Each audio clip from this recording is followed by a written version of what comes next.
Before I start my review, I will let you know that I am going to be spoiling some parts of the story later on in the video. I'll also be using some footage from my live streams, and yes, I did have my wife help me with my makeup. While this game is amazing, this video is about my honest opinions, which you might disagree with. With all of that said, let's start from the beginning. God of War Ragnarok starts out with a thunderous intro. Kratos facing off against Thor, it's absolutely incredible. But I'll admit that afterwards, the pacing kind of slows down for a while. As I was playing this game, I kept thinking to myself, I know this is going to get good, but right now the story hasn't really grabbed me, not like in the first one. So just so you know, it took me around 20 hours to beat the main story, not stopping for any side quests, and generally speaking, I tend to get through games faster than the average person. I'm not saying this as a flex, I'm just saying that the story is probably going to end up taking anywhere between 20 hours and up if you're not doing any side quests. The weird thing is that the first 10 hours felt like a really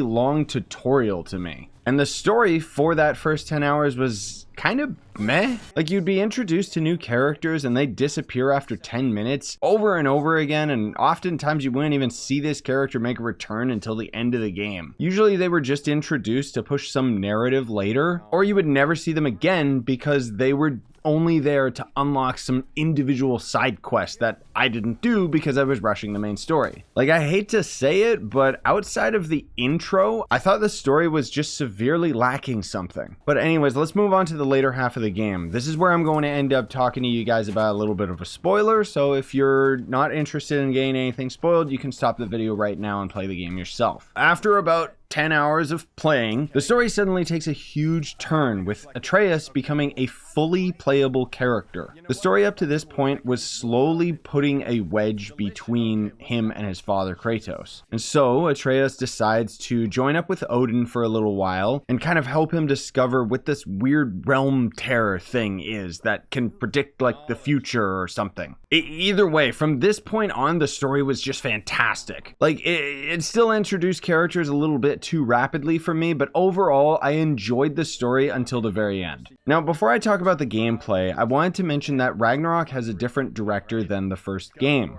and I think that's why it took me a bit to get into it. It's not that the story is bad per se, it's just that it's very different. Like, Kratos is a lot more vulnerable in Ragnarok, for better or worse. And while I did love the story told in Ragnarok, I'll admit that I thought that the first game's story was better. But anyways, as for the gameplay, what's to say? It's the exact same as the first game, but with a couple new moves and like one new weapon you get way later on in the game. This isn't necessarily a bad thing, but I do think that the first game was a lot more exciting for me because you were introduced to new weapons and abilities pretty quickly. I was always really excited to see what was coming next. Whereas in God of War Ragnarok, it barely gives you any new gear, and in a lot of ways felt like this game was an extension of the first game rather than a true sequel. Like, I'm fine with having all of my gear unlocked from the start, but I won't pretend I didn't want new toys to play with. And if there's one thing I would heavily criticize with Ragnarok's gameplay, is that the enemies have become a lot faster and a lot more aggressive, but the controls are still kind of clunky on Kratos' side of things. Atreus' gameplay was fantastic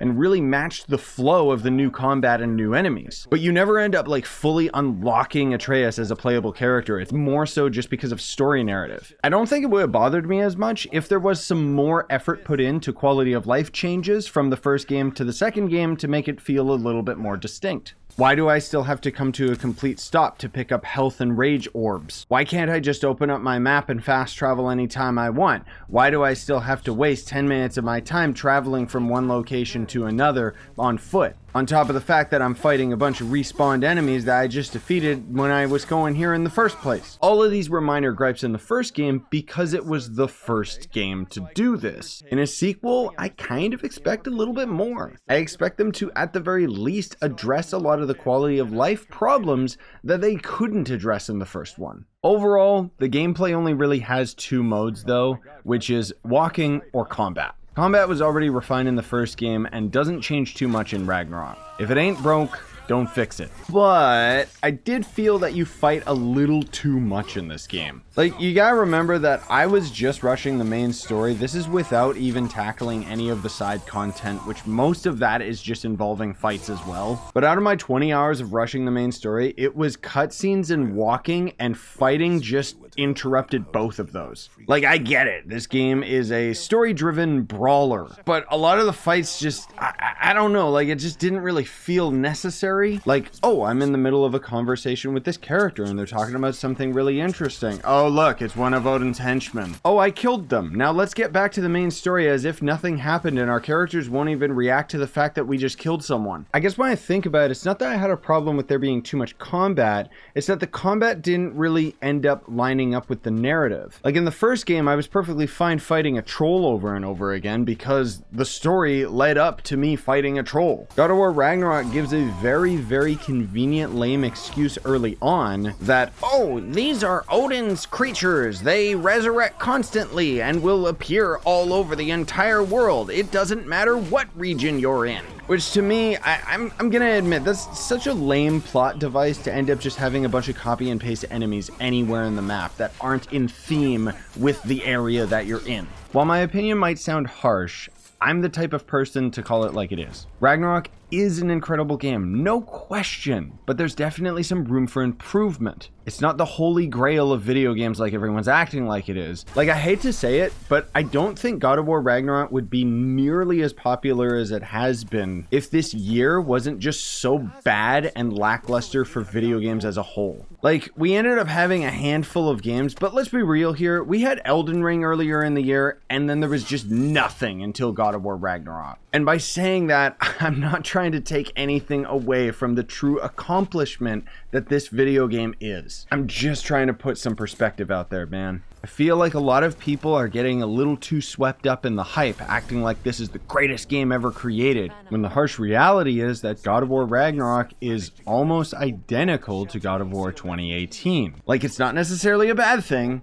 because if you wanted more, here's more. The problem that I have with it is that it's just more of the same rather than being something new. I know that opinion is not going to be shared by a lot of people, but with God of War Ragnarok, I'm literally re-exploring the same areas that I did in the first one, just the weather's different. You gotta understand that I am generally a very critical person of the things that I'm passionate about, and this game is just so goddamn good, but that's because the first game was so good. Like, think about it, there's not really that much that differentiates God of War Ragnarok from God of War 2018. I mean, even these enemies right here are just copy and paste versions of the Valkyries. I'm not trying to say this to like stir the pot or get people frustrated or anything, because obviously I think that this is a high quality game that does end up being one that's worth playing, which you can't say about most games. But is it one of the greatest games that I've ever played? No. As much as I loved and enjoyed God of War Ragnarok, I do sincerely hope that the next game can end up doing something a little bit more different. I'm not asking them to completely change the mold or anything, I just want to end up having more gameplay other than combat and talking. But anyways, I hope that you can still identify the positives that I said about the game. I know that this might sound like an overly critical review, but at the end of it all, I do still highly recommend playing God of War Ragnarok. God of War Ragnarok for me is a big 4 out of 5. I can easily recommend this game to anyone, but it's not flawless. What are your thoughts on it? You can leave them down in the comments below. You might completely disagree with me. Maybe you think the game's worse than I do. I don't know, but I'm curious to hear it. At the end of it all that I ask is you respect my own opinion, because that's exactly what this review is. This is from my own perspective. I'm not some employee at IGN. I'm just a random dude on YouTube that played through this game and wanted to share my thoughts about it. The goal with this video is more so to open up a discussion rather than to